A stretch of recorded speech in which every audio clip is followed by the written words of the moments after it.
Porque podríamos haber elegido el camino del mal de hackeaste el colegio. Uno de los factores que más mueven la ciberseguridad es Santiago. Oye, comentas una cosa que me ha parecido muy interesante, lo del tema del dinero. Me comentabas que has encontrado un par de Tengo y reporté 3 al Departamento de Defensa de Estados Unidos. Que lo del Ferrari de momento lo vas a dejar aparcado. Pero sí, se saca de dinero. Y eso que me dieron 2,5 millones.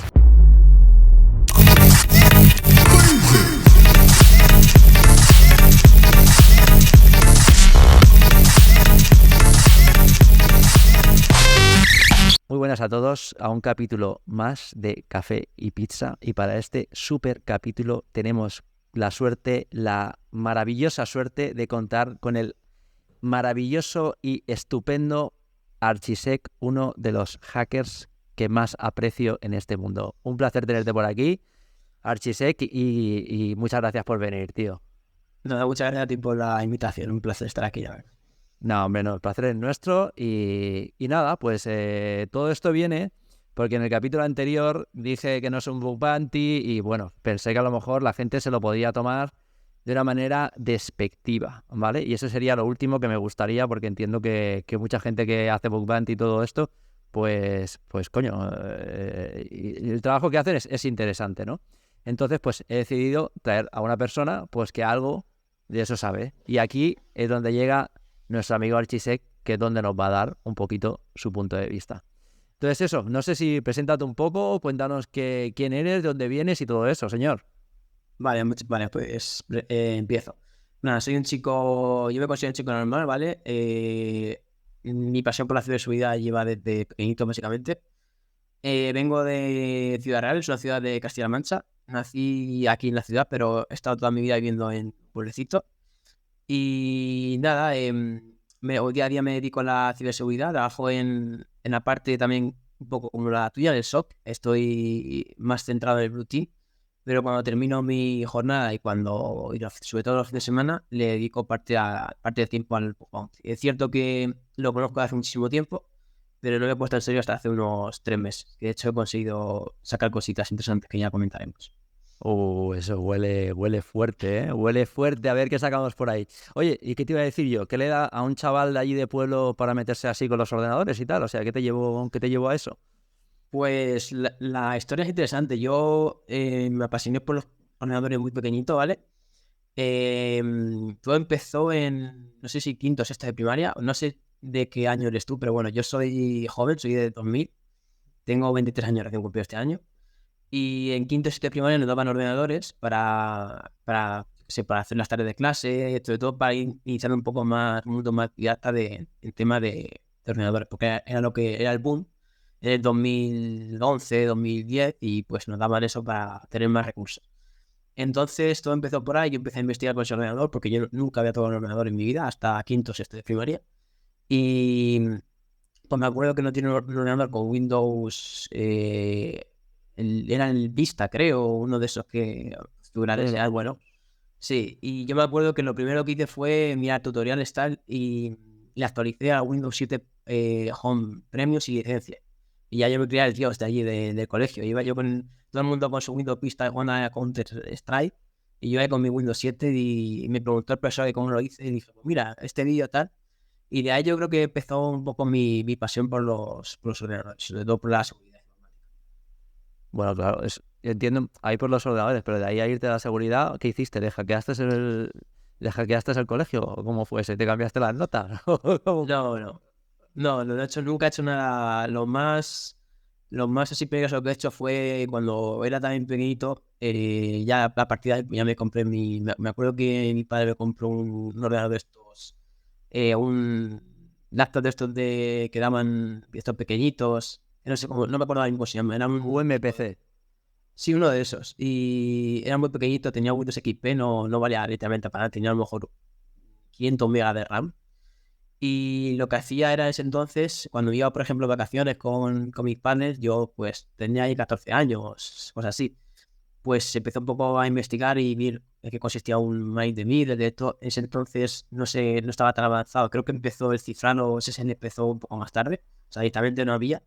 Y, por ejemplo, cuando iba a un hotel o a una casa de estas, sí, a un hostal o algo, pues ponía ahí me ponía en medio y ponía a escuchar y venía todos los mensajes. Por ejemplo, me acuerdo que capturé 2 o 3 credenciales en Facebook y a eso me dedicaba y aprendí por ahí un poco también vino mi pasión. De hecho, cuando veía ahí que conseguían las credenciales de alguno decía, ostras, que esto es serio. Vaya sinvergüenza, ¿eh? Bueno, me ha recordado la anécdota que yo me acuerdo que una vez fui a un hotel, también era en Yakarta, en Indonesia, y el problema que tenía que no podía conectar a internet porque ahí la gente le chupaba el internet a tope. Y lo que se hacía, les hacía una denegación de servicio a todos y me conectaba yo al router y a tomar viento. Bueno, tío, pues interesante. Y bueno, ahí luego empezaste el tema de la formación y cómo te formaste. O sea, ¿cómo decidiste empezarte a formar o cómo empezó todo? Pues ahí es cierto que no tenía ni idea. O sea, lo único que hacía era ver tutoriales y poner los comandos que había, pero no sabía ni para qué servía. O sea, literalmente era copiar y pegar y sin enterarme de lo que estaba haciendo realmente. Solo me enteraba cuando veía luego las credenciales. O sea, pero no entendía muy bien lo que hacía. Solamente era copiar y pegar. Y bueno, la formación empezó un poco cuando entré a la universidad. Por ahí por 2018, era ya mayorcillo. Es cierto que un año o 2 antes, cuando estaba en bachillerato, empecé un poco a aprender a programar. Empecé en Java, que era lo que más se llevaba. Y antes de entrar a la universidad, como para tener un poco de conocimientos y para luego ir más suelto, pues empecé a aprender a programar en Java.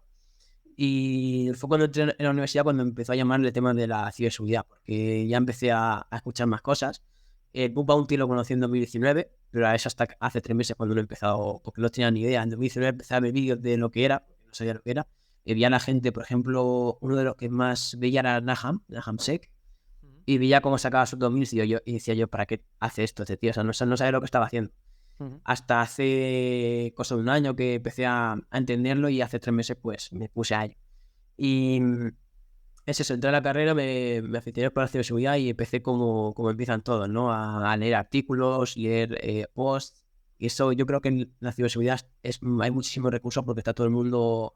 Uno de los factores que más mueven la ciberseguridad es el ego. Y la gente siempre que encuentra algo o hace algo que nadie ha hecho, siempre lo sube. Simplemente por ego. Entonces te puedes aprovechar de eso para leer artículos de gente entretenidos y ir aprendiendo. Empecé con máquinas, las típicas máquinas de HackMeBot, de HackMe.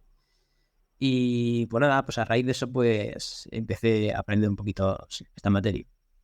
Sí, he visto que también le pegas al Python, ¿no? Sí, a ver, Python lo suelo utilizar para, yo que sé, imagínate que tengo que automatizar, sacar para funcionar o para hacer algo que no puedo hacer con herramientas que ya estén, pues suelo utilizar Python y Bash también, suelo adaptarle mucho. ¿Y entonces qué estuviste estudiando en la universidad, pero acabaste la carrera o al final? Sí, la acabé creo que en 2022 o en 2021, no me acuerdo realmente. Un verano, 2022 creo que fue, en verano 2022 la terminé. De hecho, mi TFG fue algo relacionado con la ciberseguridad. De hecho, era una de las primeras veces porque me tocó hacer una plataforma de CTFs. Yo mismo, yo programé la plataforma y creé los retos para luego organizar competiciones en la universidad y en colegios. De hecho, se sigue usando. En este último año ha sido el único que no he participado yo, pero han hecho los profesores. Han utilizado mi plataforma y han traído los retos. Está chulo eso, porque aparte, yo no he hecho ninguna máquina nunca, pero me han comentado siempre que cuando crean máquinas se aprende mucho, ¿no? Sí, la verdad es que sí, porque no es lo mismo explotarlas, que solamente tienes que estudiar cómo explotarlas, que luego tú ponerte a instalar el Apache, instalar no sé qué, y ver cómo puedes desconfigurar eso para ser vulnerable. Interesante. Y bueno, nos movemos de ahí y empieza tu carrera laboral y empiezas a trabajar, ¿no? ¿Empiezas a trabajar de ciberseguridad o dónde te mueves un poco? Sí, muchas de las personas que hacen en la universidad siempre hacen prácticas y tal. Yo cuando estaba en el segundo año me contrataron en un grupo de investigación de ciberseguridad y eso lo pude convalidar con prácticas. O sea que, por así decirlo, mi experiencia laboral empezó en 2019 o cosas así, en un grupo de investigación y luego a partir de ahí pues yo no tenía experiencia laboral en una empresa como tal, solamente en grupo de investigación, pero bueno, conocí la oportunidad de Telefónica y les gusté y me contrataron como analista de ciberseguridad en la nube, ¿vale? No estoy en temas de Red Team o Blue Team, estoy en seguridad en cloud y utilizamos herramientas como Qualys o Dot9, que son básicamente un Uclay pero con más soporte. Sí, bueno, he visto también empresas que usan Nessus, por ejemplo, ¿no? Sí, también. Bueno, pues está chulo eso.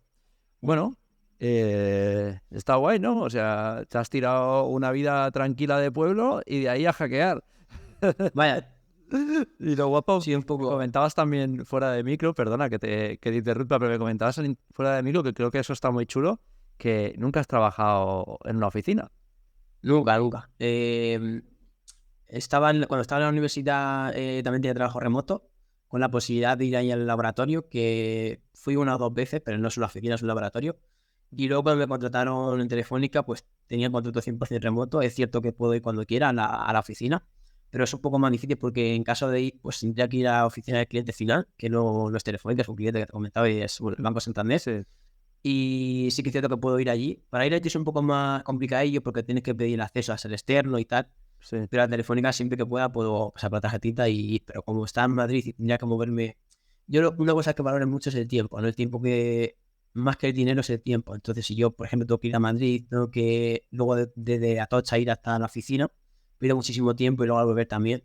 Entonces, me muevo más por trabajos remotos que por eso.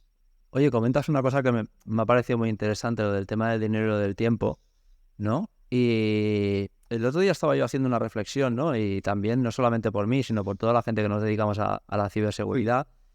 Yo creo que somos un poco, y es un debate que quiero abrir contigo, ¿eh? Creo que somos un poco, ¿cómo te lo diría? Un poco superhéroes. Porque podríamos haber elegido el camino del mal, porque al final crearnos un RAT o bajarnos un RAT y instalarlo con un phishing nos costaría realmente muy poco, porque hay máquinas o sistemas que lo tienen bastante automatizado. Sin embargo, nosotros hemos tomado la decisión de no ir a ese lado y hacer cosas por la sociedad, ¿no? Pues por ahí te viene un poco lo del bug bounty, que haciendo las cosas bien, encima te pagan. O Sí, sea, sí, porque hay empresas que no tienen recompensa monetaria, pero bueno, pudiendo elegir, pues igualmente conozco a gente que encuentra en fallos en empresas que no pagan y realmente luego se las comunican y alguna vez ha salido perdiendo, pero bueno, luego no. Sabes que en tema de luego evidencias y tal es muy difícil porque la gente usa máquinas virtuales y no es capaz de demostrar que ha intentado hacer un ataque. Mm. Bueno, yo solo voy a hacer un llamamiento aquí a la empresa de vehículos de Argentina. Por favor, que se comunique conmigo, que tengo el password de su base de datos. Que llevo intentando contactar con ellos ya 2 meses y no me contestan. Dicho lo cual, oye, mira, creo que podría ser interesante para la gente que quiera meterse en el mundo del bug bounty y todo esto. Y en este maravilloso mundo, ¿por dónde crees que sería el camino mejor a empezar? Para bug bounty y para ciberseguridad en general. Mira, buena pregunta. Empecemos, si te parece, por lo que sería ciber, ¿vale? Y luego explícanos el por qué consideras que es interesante hacer bug bounty si te dedicas a la ciberseguridad. Sí, bueno, primero te he hecho esta pregunta porque yo considero que, hombre, la ciberseguridad es muy amplia, ¿vale? Y conozco gente que nunca ha empezado a estudiar como ciberseguridad primero antes de dedicarse al bug bounty, porque el bug bounty tiene muchas facetas. O sea, por ejemplo, puede buscar fallos ahora se llaman mucho los smart contracts, o por ejemplo, aplicaciones móviles, web sin APIs. Entonces no tienes por qué saber de todo para iniciarte en el mundo, ¿vale? Para ciberseguridad yo creo que uno de los mejores recursos que hay hoy en día es, por un lado, la gente que sube vídeos en YouTube de CTF y tal guiados, porque así de primera, si te pones a hacer tú, por ejemplo, retos, no te va a salir nada. Mm. Y luego pues hay muchos recursos en plataformas como TryHackMe, HackerOne, HackTheWeb, perdón. Y bueno, sí, HackerOne tiene también su plataforma de CTFs, que también está muy bien. Mm. Y yo empezaría por ahí, simplemente hacer máquinas guiadas, que en TryHackMe creo que, para aprender sinceramente, prefiero TryHackMe a HackTheBox. Mm. Porque HackTheBox, por ejemplo, para tú tener acceso a bueno, aparte de luego buscarlos en internet, que siempre hay, las soluciones, en TryHackMe sí que hay algunas máquinas guiadas que te dicen, tienes que lanzar este comando para obtener, por ejemplo, los puertos que están abiertos en esta máquina. Y en HackTheBox, pues, o lo buscas en internet o pagas la suscripción, que hay algunas máquinas que tienen la solución subida.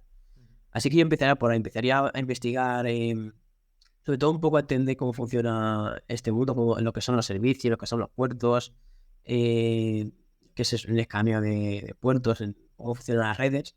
y luego a partir de ahí ya empezar a hacer máquinas guiadas que te digan, sobre todo lo que mueve este mundo es la curiosidad, ¿no? Ver por qué lo que estás haciendo, porque yo cuando era pequeño, cuando hacía lo de ataque de mind the Middle, no tenía ni idea de lo que estaba haciendo. A lo mejor si me hubiese puesto en ese momento a ver lo que estaba haciendo, realmente hubiese aprendido y empezado todo esto mucho antes. Sí, bueno, no sé si conoces la plataforma de Burp Suite, de Paul Schwiger. Sí, de hecho, Tienen también ahí bastantes laboratorios gratuitos que están muy chulos. Es que tengo un artículo preparado de justo esto, aún no lo he publicado, pero creo que es un buen sitio para empezar. No sé si has experimentado ahí un poquillo, has toqueteado.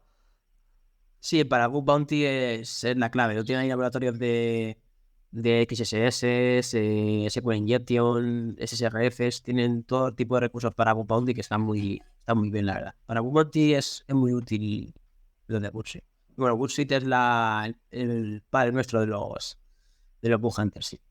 Oye, mira, yo ahora que dices esto, yo me estoy intentando mover a OWASP Zap, ¿vale? Porque no me gusta que, como tú dices, Bursuit se está comiendo el mercado y no me gusta que está haciendo el monopolio, pero es que no me entero, ¿eh?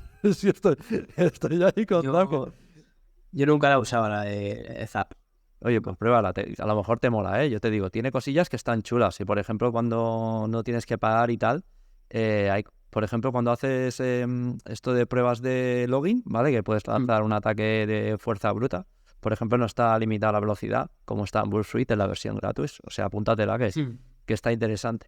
Y creo que esto que dices está chulo, ¿no? Porque empezar en plataformas creo que es interesante porque te lima un poco te lima un poco la experiencia. Y creo que está chulo empezar por ahí, ¿no? Y por otro lado, te quería comentar, una vez que ya hemos hecho los análisis, hemos hecho nuestras pruebas, nos hemos peleado con las máquinas de Hackdebug, de Bursuit y todo esto, ¿por dónde consideras que deberíamos de irnos? ¿A plataformas como HackerOne, a plataformas como BookCrown? Sí, yo recomendaría a cada uno que intentase descubrir qué es lo que más le gusta de la ciberseguridad, porque la ciberseguridad, como te he comentado antes, es muy amplia y hay muchísimas ramas. Y, por ejemplo, hay gente que le gusta mucho el reversing, gente que le gusta pues fallos en webs, gente que le gusta el tema de aplicaciones móviles y no puedes ser 100% experto en todo. Yo siempre intentaría buscar que la gente busque lo que más le gusta y centrarse y enfocarse en ello. Porque si no, si quieres saber todo, es imposible. O sea, vas a estar muchísimo tiempo. Que se puede, también puedes saber bastante de todo y eso te va a ayudar, pero es mejor especializarse en una cosa que en intentar ser experto en todo. Esto que dices está súper bien, me parece súper interesante, porque hace poco estuve leyendo un artículo y hablaba justo de eso, ¿no? De que si te vas a centrar a hacer bug bounty, especialízate en algo, ¿no? Y hablaban, por ejemplo, que si, por ejemplo, te quieres especializar en XSS, por ejemplo, aunque sea XSS ya sea algo muy, que es cross-site scripting, aunque ya sea algo muy específico, por ejemplo, que te especialices en XSS DOM, ¿sabes? Que te súper especialices en eso para poderlo sacar de ahí. Y creo que está interesante. Oye, ¿y qué es lo que te gusta a ti hacer más? A mí, vulnerabilidad de webs y tema de APIs. Es lo que más estoy ahora mismo. Antes me gustaban mucho fallos en código fuente, pero ahora estoy más en vulnerabilidad de webs y APIs, que es lo que más suele encontrar en Bug Bounty. ¿Y crees que las empresas en esa parte securizan bien los ambientes o qué te estás encontrando por ahí? A ver, es cierto y vamos a ser sinceros, cuando una plataforma te pone su web en en HackerOne es porque ellos ya tienen un equipo de ciberseguridad detrás, si no, no serían tan estúpidos de plantear su plataforma ahí delante, ¿no? Pero ¿qué consideras? ¿Está siendo chulo esto? ¿Te está sacando algo? Sí, la verdad es que sí. A ver, no tiene por qué, porque hay muchas empresas que no tienen equipo de ciberseguridad y lo ponen directamente en estas plataformas.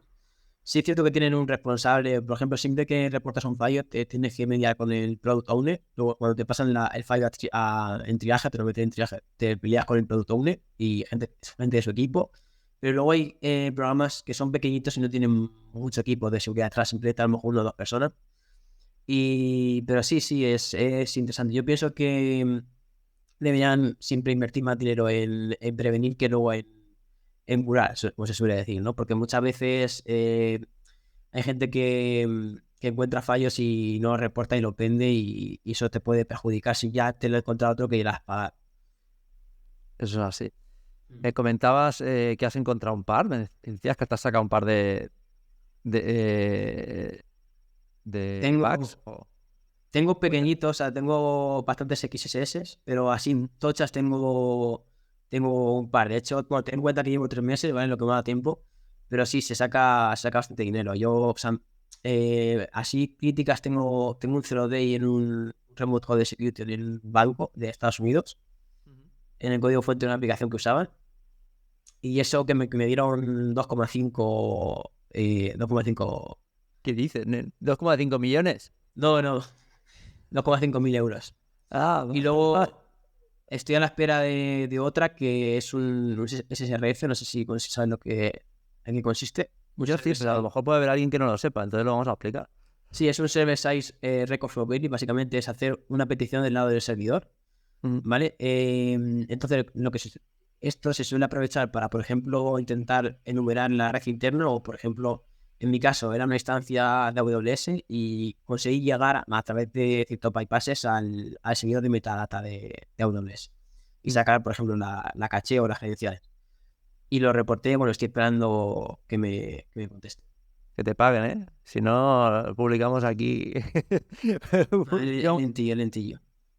Sí, eso es una de las cosas que he leído que mucha gente se queja, ¿no?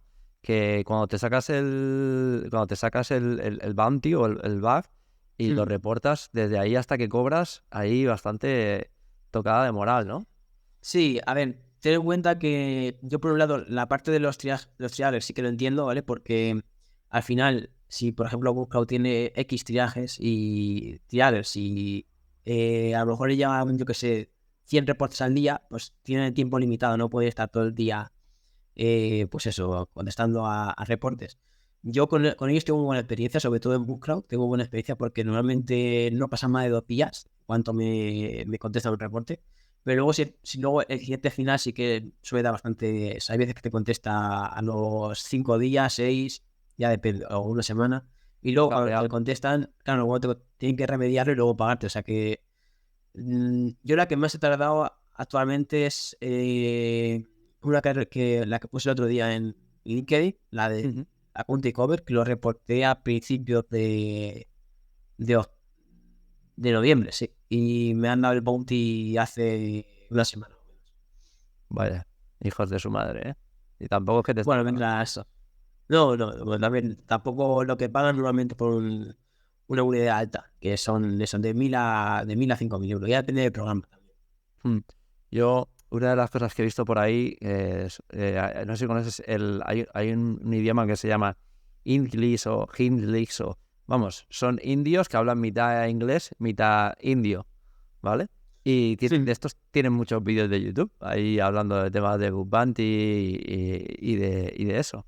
Y me he visto varios y el problema que se quejan mucho es primero eso, que se les tardan mucho en pagar y el segundo es que estuve viendo también un vídeo de un americano que se dedica desde hace bastantes años al tema de Bug Bounty. Es uno de los que más, me parece que lleva ganados como 2 millones o 3 millones. Una barbaridad. Es un tío que es un ¿Cómo se máquina. llama? Youssef es árabe, tiene un Ah, nombre sí. árabe, no sé. Musaf, sí, ese reporta fallos Musab, este. a Meta, ¿no? Que siempre está con Correcto, correcto. Justo este. Este estuvo comentando que eso, que mejor si querías empezar, que a lo mejor te movieras a opciones que, aunque no paguen con dinero, ¿sabes? Pero que te muevas a aprender un poco a pelearte, porque al principio las que están pagando tanto es un poco jodido, porque seamos sinceros, como tú hubieras dicho, desde el principio, dentro del mundo de la ciberseguridad hay mucho ego, y el hecho de tener ciertos CVEs y cosas así te puede llegar a encontrar trabajo. No sé si eso lo has notado tú. Pues sí, la verdad es que, o sea, una vez me habló por LinkedIn una persona de Incibe Ujú. y me preguntó que si tenía algún CV, literalmente. O sea, antes de preguntarme experiencia y tal, me dice, ¿tienes algún CV? O sea, que sí que supongo que lo miran bastante, pero es lo que te digo, muchas veces yo tengo 0 days y si no los publicas, o sea, porque para que te den un registro de CV tienes que comunicarlo a la empresa de CVs y muchas veces que me da pereza incluso intentar empezar a mover ese tema de que te den un CV y, o sea, aunque tú sepas que tienes un 0 days, no lo tienes como un CV, Pero bueno, eso depende de cada uno. Si encuentras, sobre todo, siempre te lo suelen mover los que son de código fuente abierto, te suelen mover ellos el tema de registrar del CV. Pero si es así como privado, tienes que moverlo tú y da bastante pereza. Además, suelen tardar bastante. Los tiempos son altillos. Oye, pues déjame que te vaya a la siguiente pregunta y creo que viene muy, muy seguida, ¿no? Porque si hablamos de que tema dinero, seamos sinceros, no sé cuánto ganarás al mes, ni lo sé, ni me importa, pero seguramente ganas suficiente como para vivir y para comer. Me has dicho que eres un tío de tu casa, que no tienes vicios caros, que lo del Ferrari de momento lo vas a dejar aparcado. Realmente no. Y esto, entonces, y estamos hablando de que el Bug Bounty pagan tarde y mal. ¿Qué te motiva a ti a hacer eso, a moverte a hacer eso? Pues, a ver, por una parte empezó a motivarme el tema de encontrar fallos y sentirme como importante dentro del mundo de la ciberseguridad. Sobre todo también colaborar con las empresas porque, no sé, eso también juega en tu parte. Decir, pues mira, encontré un fallo en X empresa, encontré un fallo en la NASA. Pues siempre queda bien, sobre todo luego para ir en una cena a comentar con tus amigos, pues también. Pero sí, empezó eso en principio. De hecho, yo empecé. Mi primer fallo lo encontré en el banco este que te he comentado, el Remote Code Security. Y de hecho, todavía sigue en triaje ese fallo. Todavía lo tengo en triaje porque me han pagado. Están remediándolo todavía. Llaman ya. Pues eso, lo encontré en septiembre cuando empecé. Y llevan de septiembre en triaje. El reporte todavía no lo han solucionado. Y ese fue el primero que encontré. Luego, como no tenía invitaciones privadas, por ejemplo, HackerOne y esos temas, pues empecé, como tú has dicho, reportando a VDPs, a programas que no dan recompensas monetarias, sino reputación. Y reporté 3 al Departamento de Defensa de Estados Unidos. Entonces están ahí en HackerOne. Y luego me voy un poco a BookCrowd porque tuve experiencia regular con algunos trials de HackerOne. Reporté 2 o 3 SRFs y no me validaron por alcance. O sea, no estaba bien definido en parte en alcance, eran blinds, eran ciegas, ¿vale? Pero, o sea, por ejemplo, conseguí llegar a un activo que de fuera no llegabas y lo demostré y no me lo metieron en triaje, dijeron que era un comportamiento esperado de la plataforma. Entonces, me cabré un poco, por así decirlo, me fui a BookCrowd y estuve todo este mes de noviembre pasado en BookCrowd reportando fallos y he reportado como unos 25 o 26 y me han validado 15, otros 10 así en informativos y otros el resto en no aplicar. Esto que has comentado del tema este del impacto es algo también que he escuchado bastante, que cuando metes lo del reporte del impacto, como que quieren decirte que ese impacto no es importante. Entonces, estuve escuchando unos americanos que se dedican a esto también y comentaron, y a lo mejor puede ayudar a alguien, no sé si será verdad, yo no tengo, y por eso lo quiero comentar contigo, ¿no? Que dijeron que cuando te dijeran lo del impacto, que te fueras a la ley de protección de datos. Que cuando les dices lo de la ley de protección de datos, es cuando más se tienen que bajar los pantalones, porque es que si tú le dices, no, es que tengo acceso a la ley de protección de datos, ya está. Claro, eso que comentas es cuando, por ejemplo, se llaman data leak de información personal, ¿vale? Esos son los fallos, siempre los ponen como críticos. Si tú consigues, por ejemplo, mediante un IDOR o básicamente un ratón de control de seguridad, si consigues acceder a datos confidenciales de la gente, ya sea, por ejemplo, el DNI o otros datos que son sensibles, que no se deberían mostrar, ya trata como siempre como crítico. O sea, normalmente, si, por ejemplo, no son de tantos datos como, por ejemplo, yo qué sé, ponte que solamente sacas el DNI y el correo de algunos, mínimo te lo ponen en alto, ¿vale? Pero si sacas, por ejemplo, el número de cuenta, la edad, esos temas siempre te lo ponen como crítico, ¿vale? O sea, eso se tiene muy en cuenta. De hecho, hay gente que solamente reporta eso y ganan bastante dinero. Lo digo por si alguien se quiere iniciar, que puede ser un buen camino, ¿no? El otro día veía también una cosa que me hacía mucha gracia, que ponía un tío que estaba buscando trabajo y le salía la plantilla de introducir pues, su nombre y apellido, y tenías que subir un archivo de tu resumen, de tu currículum, en PDF, ¿no? Y ponía, para mí esta es la primera prueba de pentester cuando aplico. Porque siempre, y yo soy el primero que lo he hecho más de una vez, coges y le metes, voy a probar aquí. Sí, ya subirle un PHP. O a subirle un file inclusion o algo así, ¿sabes? Y eso siempre empezamos ahí. Oye, ¿puedes contarnos algunas de las cosas que hayas sacado?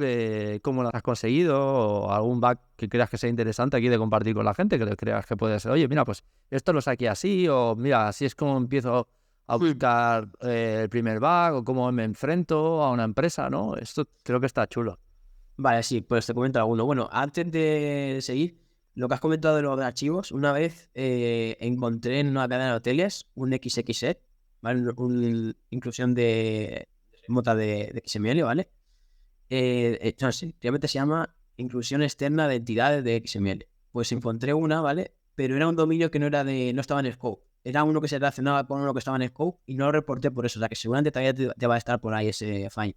Lo que pasa es que no pude reportarlo porque me podía meter un lío. Como no tenían en Scope, pues no lo reporté. Pero era eso, tú subías un fichero, lo trataba como XML y podías inyectar una entidad externa y hacerte, por ejemplo, SSRF a tu dominio o incluso listar. Yo conseguí listar el archivo de password, el DCPath. Y sí, pero claro, no estaba en Scope, era un dominio que se relacionaba mediante una API el dominio principal que tenían ellos, entonces no lo reporté. Pues ha sido interesante, por ejemplo, el Affinity Cover que comenté hace poco en LinkedIn, lo saqué un poco con tirante, ¿vale? Porque es lo que te digo, si tú vas buscando cosas que va buscando todo el mundo, por ejemplo, la gente que no sabe, o sea, está empezando en el mundillo de Bug Bounty, pues se pone a ver vídeos y dice, joder, Nuclei y tal. Entonces sacan sus dominios y le tiran un Nuclei y reportan todo lo que vean. Eso, yo empezaba así, ¿vale? Y saca siempre duplicado, o sea, tengo como 20 duplicados en eso cuando empecé. Pues cuando ya empiezas así como... Nuclei es una herramienta de búsqueda de vulnerabilidades web. Sí, tienen un montón sacan un montón de templates y de hecho al día sacan templates. Y la gente lo que hace, lo que ya trabaja un poco más serio, tiene automatizado cuando, por ejemplo, un programa saca aplicaciones en su scope, tiene automatismo que lo que hacen es le tiran templates nuevos que han salido y si encuentra un fallo lo reporta. Pero ya para ese nivel tienes que tener un poco más de conocimiento y tener... Correcto. Sí, sobre todo infraestructura, porque al final hay que ganar más rápido, ¿no? El que más rápido haga eso, porque se reportan a los segundos. Y bueno, pues, por ejemplo, te estaba comentando de la empresa esta, el Cover que conseguí. Yo encontré un dominio que dejaba las cookies, tal cual, sin sanitizar. Entonces dije, vale, ¿Podrías repetir? un dominio que las cookies que tenías, cuando una página de error, te las renderizaba y te las ponía en la pantalla. O sea, las cookies que tú ponías las cookies que tú enviabas en la petición, te las renderizaba tal cual, sin sanitizar. Entonces podías meterle cualquiera. O sea, podías meterle código JavaScript de lo que quisieras. Entonces yo encontré eso y dije, vale, esto no tiene impacto porque tú no puedes controlar las cookies de una persona. O sea, solamente inyectándole una cookie. Y como si tú, por ejemplo, si se inyectas en tu dominio tuyo, lo típico de CSRF o tal, no se refleja porque no hay las páginas tienen su CSP, su política de dominio cruzado y no te dejan inyectarle cookies a una persona, ¿vale? Entonces yo intenté encontrar otro dominio dentro de ese rango de subdominios que sea vulnerable a un don't cookie injection, ¿vale? Que esto es que tú, por ejemplo, encontrases un dominio que pudieras insertarle cookies que tú quisieses al usuario. Y estuve buscando unos días y encontré un subdominio que mediante un inicio de sesión, cuando tú puedes ser usuario, puedes inyectar esa cookie al usuario. Lo bueno de inyectar una cookie es que puedes llegar a falsificar al usuario. O sea, puedes decir tú que yo soy este usuario cuando otra persona, o sea, hacerte pasar por un usuario que no eres, ¿no? Incluso se podría hacer, depende, he visto cookies por ahí que estaban un poco mal implementadas y cuando ponías en el código fuente, te ponía pues qué usuario eras, pues le ponías que eres usuario admin y te ponía 0 o 1 y tú le ponías admin 1 y te entrabas como administrador. Lo digo más que nada porque a lo mejor hay gente que puede estar un poco ahora flipando porque nos estamos poniendo un poco más técnicos, pero es para que lo entiendan, que a veces una cookie puede tener información de entrada o acceso a una página web, ¿no? De privacidad. Sí, eso que me has comentado se llama bien una unidad de tipo Broken Access Control. Se suelen pagar bastante por esas y no más una cookie y tal, pero sí, también se pueden hacer así. De hecho, las típicos laboratorios que hay en algunas plataformas son así. Pues eso, conseguí meter esa página, inyectar al usuario una cookie y aproveché, me hice mi pequeño dominio de prueba y con key hijacking inyectaba la cookie al usuario y luego y le pasaba el otro enlace. O sea, ese fue básicamente el POC, en inyectarle la cookie, enviar el otro enlace y ahí ya ejecutar el JavaScript, que lo que hacía básicamente era enviarme las cookies a mí. Y así demostré en la County Cover y lo reporté y listo, me pagaron. Y Tarde con poco. esto podías falsear la cuenta de usuario. O sea, cierto. No, sí, podías robarle la cuenta tal cual. O sea, si tú Claro. tienes un dominio que usa un cookie de sesión, si tú consigues pasarse la cookie de sesión a tu dominio o pasarte a ti, pues luego puedes entrar como ese usuario a su cuenta. Correcto. ¿Y esto lo encontraste en el banco? No, esto fue en una empresa de delivery. Y la del banco esta que nos contabas, esta la puedes contar también. Creo que puede ser Sí, interesante porque a veces las APIs se dejan un poco ahí de lado. sí, el banco, bueno, era una aplicación que tenían ellos a nivel interno para hacer sus tareas. No era nada público, ¿vale? Era una comunidad de código fuente. Una aplicación que tenían ellos a nivel interno y encontré un remote de security, ¿vale? Porque hacían llamadas a consola de, por ejemplo, grep o find, Ujú. y ahí conseguí estarle el código que quisiera. Lo reporté y lo considero como hack. Vale, lo que tenías acceso de ejecución de comandos dentro del servidor remoto y podías hacer pues lo que te diera un poco la gana, ¿no? No como, o sea, no era una aplicación web, era un programa, por así decirlo. Tenían el código en GitHub y ellos tenían el code, el código fuente. Entonces yo me dejaba el código fuente y estudié la aplicación y vi que podía ejecutar comandos remotos en cualquier sistema, como el local, ¿vale? Y luego, Sí, como se supone que ellos, si tienen eso en el scope, es que lo utilizan a nivel interno o lo tienen, o sea, tiene importancia, ¿no? Entonces yo reporté lo que podía hacer en local, que podía editar comandos, y lo estudiaron y lo validaron. O sea, que yo debería utilizarlo a nivel interno en algún sitio porque lo validaron y sin no plan. mm, Era un fallo de código fuente y no es tanto como web y tal. mm.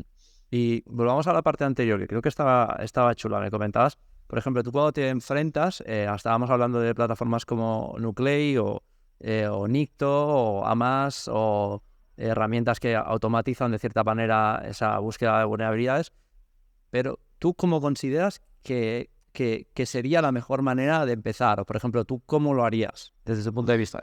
Entiendo que no vas a sacarnos aquí la receta que tú utilizas porque cada chef pues tiene sus secretos, ¿no? Pero si pudieras darnos un poquito un acercamiento, si por ejemplo yo digo, oye, mira, me quiero meter un poquito aquí en Bug Bounty, ¿por dónde empezaría? ¿Qué hago? O sea, ¿cómo empiezo a atacar o a descubrir el dominio o a buscar puertas de entrada? Sí, vale, no, a mí me da igual realmente decir cómo lo hago. Yo, como te comento, empecé así, que yo creo que es empieza a todo el mundo a ver un poco cómo hace la gente, y la gente dice, pues tienes que usar Nuclei y tal, lo que me va a ver, porque la gente normalmente no dice cómo lo hacen ellos. Y yo empecé así, empecé a hacer reconocimiento de dominios, lanzar el Nuclei y todo lo que ya lo reportaba. Y claro, siempre, nunca encontré nada así. Y luego me empecé a meter un poco más, a hacer todo manual. O sea, sí es cierto que, por ejemplo, tengo algunos scripts que me sacan sus dominios de un programa, ¿vale? Es lo único que tengo, por así decirlo, entre comillas, automatizado, que saca sus dominios, ¿vale?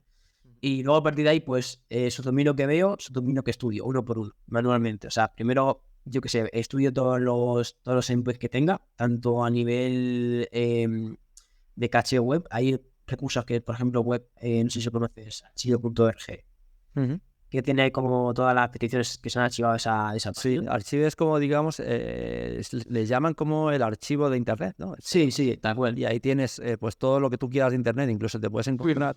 Yo he llegado a encontrar ahí algunas veces, lo digo por la gente, a veces habían hecho implementaciones de código mal implementadas y habían hardcodeado el password, o sea, habían dejado el password metido dentro de un JavaScript por ahí abandonado. Y tú te ibas, te lo encontrabas y decías, pero si esto funciona, no lo han cambiado. Sí que habían sanitizado el código, pero el password no, ¿no? Sí, claro. Sí, de hecho es así. Yo lo que hago es eso, estudio su dominio, busco pues, endpoint que tenga, también, tanto como por lo que he subido ya en público como por fuerza bruta. Ujú. Estudio me pongo el curso y te lo escucha, estudio todas las peticiones que se hacen, leo todo el código JavaScript que hace para ver si encuentro más endpoint en el JavaScript, porque yo qué sé, por ejemplo, una llamada a la API o algo así, y empiezo a hacer pruebas. Si encuentro, por ejemplo, una llamada a la API, intento a tocar, por ejemplo, si cambio esto, ¿qué? Si cambio esta cookie, si pongo este parámetro de más, y así básicamente como trabajo. Ujú. De momento manualmente, pues no me ha ido mal así. Claro, yo creo que al final, cuando lo haces manualmente, lo que estás haciendo es un punto de vista diferente que a lo mejor la automatización no la hace, ¿no? Y por tu experiencia puedes llegar a encontrar cosas que la automatización las está pasando de alta porque a lo mejor funcionan en otras webs, pero en esa no, ¿no? Sí, a ver, es que para hacerlo automático yo creo que está muy difícil porque hay muchísima gente que tiene un montón de automatismos. De hecho, por ejemplo, hay uno que está en HackerOne que es el número uno. Sí, yo creo que es el número uno que se llama Today's New. Ujú. Ese se gasta un montón de dinero en automatismos al mes. O sea, tiene un montón de VPS y tal, y automatiza mucho lo que te he comentado. Sale, por ejemplo, algo nuevo en Scope, pues lanzo nuclear si encuentro algo. También tendrá sus propios, que entiendo yo, que tendrá sus propios scripts para probar XSS, sí. Entonces, por esa parte, yo creo que es muy difícil, porque si tú trabajas, a no ser que tú inviertas y tengas su misma tecnología para buscar fallos automáticos, Ujú. para comenzar, que yo creo que en la mayoría de casos nadie va a hacer eso, yo empezaría a hacer todo manual, sobre todo porque es más como más aprendes, no ver cómo funciona la web, pero por ejemplo, qué esta cabecera qué es lo que significa, esta otra que dice. Como comentabas antes, ¿no? Primero pelarte un poco el culo en plataformas como TryHackMe, como Hack the Box, como Bullsuite y luego eso lo aprendido llevarlo fuera, ¿no? Yo creo que es la primera manera. Oye, y una de las cosas que, por ejemplo, considero yo que es bastante interesante, y tú que ahora también trabajas en un entorno pues empresarial más grande, pero yo tenía a lo mejor posiciones un poquito más altas. Una de las cosas que siempre aconsejo a la gente que hace esto es que sobre todo se estudien mucho las empresas, ¿vale? Porque cuando tú te por ejemplo, empiezas a trabajar por poner un ejemplo, pongamos una empresa que conozca a todo el mundo, pongamos Tesla, ¿vale? A lo mejor Tesla, como Tesla, tiene una empresa, pero luego tiene otras empresas asociadas que también trabajan con ellas, ¿sabes? Entonces, La que sea del sueño. exacto. Dentro de las adquisiciones y dentro del conocimiento asociado, puedes sacar muchas cosas. Y esto ya lo explico yo, porque yo sé que tú trabajas en una empresa y te puede costar el trabajo, ¿eh? Hay muchas empresas que abandonan proyectos. Puedo decirte, yo he trabajado en empresas que, oye, vamos a desarrollar una aplicación para que se conecte a la API del otro cliente y tal. ¿Para cuándo la quieres? Y te dicen, para ayer. Y tú empiezas a desarrollarla. Mientras empiezas a desarrollo, ese cliente con el cual tú ya tienes una relación se negocia, ¿vale? Porque muchas veces las cosas se hacen tarde. Y al final, pues esa plataforma no se llega a ningún acuerdo con el cliente o la implementación que se iba a ofrecer ya después de 3 meses de implementación, pues ya no hace falta, porque a lo mejor era una pasarela de pago para, pongamos un caso pues por ejemplo, ahora que viene Navidad. Para Navidad querían hacer una plataforma de pago con unos descuentos para los clientes nuevos y se había implementado una nueva API para que los clientes se autenticaran por ahí para que les aplicara el descuento. ¿Vale? Pues a lo mejor esto llega tarde y se abandona o se deja en un staging. Y hay mucha cosa por ahí que es lo que tú decías de los subdominios, que tienen muchas cosas abandonadas. Y creo que es un buen punto para empezar, ¿no? No sé si por ahí te has encontrado tu cosilla, aparte Sí, de lo que nos contabas. el último SSRF que encontré fue por eso. Yo entiendo que por un dominio un poco abandonado, porque se veía muy claro que estaba ahí el SSRF. Lo que sí tiene un poco de protecciones a nivel de que tú te basear en llegar a la red interna, porque te ponía el típico mensaje de no se ha podido validar la URL. Entonces, ¿cómo lo bypassé? Pues muy fácil. Lo que hice fue montarme mi propio dominio y hacer subir un fichero PHP que lo que hiciese fue redirigir a la red interna. O sea, le ponía el típico location y ponía la red interna literal. O sea, al principio probé a hacer 1.0, bueno, 0.0. y como te digo, siempre es prueba de error. Hice eso, lancé la petición, vi que me hacía la petición a mi archivo y hacía la petición luego al 127.0.0.1 y veía una respuesta distinta. Y dije, ostras, esto aquí ya pasan cosas. Y empecé un poco a escalarlo, que quiero una instancia de AWS. Intenté, en vez de hacer a la red local, a la servidor de metadata de AWS y obtuve las credenciales. Ya toma el viento. Hay otra gente que utiliza DNS Reminding, por ejemplo, que es crearte registros DNS falsos que apunten a, por ejemplo, a la red local o a otra random. Se utilizan dos, a la red local y, por ejemplo, a la IPv, y también pueden bypassarlo con eso. Pero yo te digo, hay muchas formas y muchos métodos para hacer. Ya queda la imaginación del hacker. Del artista, ¿no? Del artista. Oye, tío, pues me parece súper interesante lo que estamos hablando y creo que a la gente ahora mismo en este momento le estará explotando la cabeza los que están escuchando hasta aquí, sobre todo si hay gente que a lo mejor pues tenga negocios y tal y dicen, ostras, hay chavales por ahí que me están hackeando el negocio. No va así. Primero, una cosa es ser hacker y otra cosa es ser ciberdelincuente, ¿no? Y más que nada para esto creamos este podcast, ¿no? Para concienciar un poco a la gente de que hay que tener conciencia sobre la ciberseguridad, porque al final los datos que tocamos pues no solamente son nuestros, son de más gente. Entonces, no sé, me gustaría saber un poco, pues, ¿cómo ves tú el futuro de la ciberseguridad? Y sobre todo con un tema que tocamos últimamente, que fue con Daniel, que es con el tema de la inteligencia artificial. Sí. Pues, bueno, antes de nada, también te digo que me hace mucha gracia cuando viene alguien y dice, por ejemplo, hablando de ciberdelincuentes, dice, me tienes que hackear la cuenta de Facebook y te doy no sé qué, de mi, yo qué sé, mi pareja o este chico que creo que está con mi pareja. Y digo, macho, así que en vez de hacerte esto para ti, lo reporto a Facebook, que me da literalmente más de 5 cifras. O sea, Facebook cada año por fallo te cuesta un bastón, ¿eh? Tú le puedes decir una cosa, te lo digo como truco por si alguien nos escucha. Tú le coges, le dices, sí, ponme aquí 50 pavos. Te ponen los 50 pavos, le das la contraseña y te dice, no funciona. Ah, la ha cambiado. También. Y te has llevado 50 pavos. Es broma. Bueno, esto que comentábamos antes del futuro de la ciberseguridad con inteligencia artificial y tal, ¿cómo lo ves? Pues yo creo que no, la gente tiene mucho miedo sobre si la inteligencia artificial va a reemplazar, por ejemplo, puestos de programadores y tal. Yo realmente creo que en cierta parte sí, pero nunca va a llegar a reemplazar a nadie, porque al fin y al cabo, cuando, por ejemplo, luego se irá viendo en el tema de Bug Bounty, pues yo, por ejemplo, utilizo ChatGPT para automatizar el tema de, yo que sé, quiero sacar, por ejemplo, una expresión regular, soy malísimo con las expresiones regulares. Siempre hay preguntas a ChatGPT. Le digo, sácame la expresión regular en una sola línea en Bash para hacer esto. Y me lo dice ChatGPT sin problema. A veces falla, pero bueno, lo tocas luego un poco tú y ya está.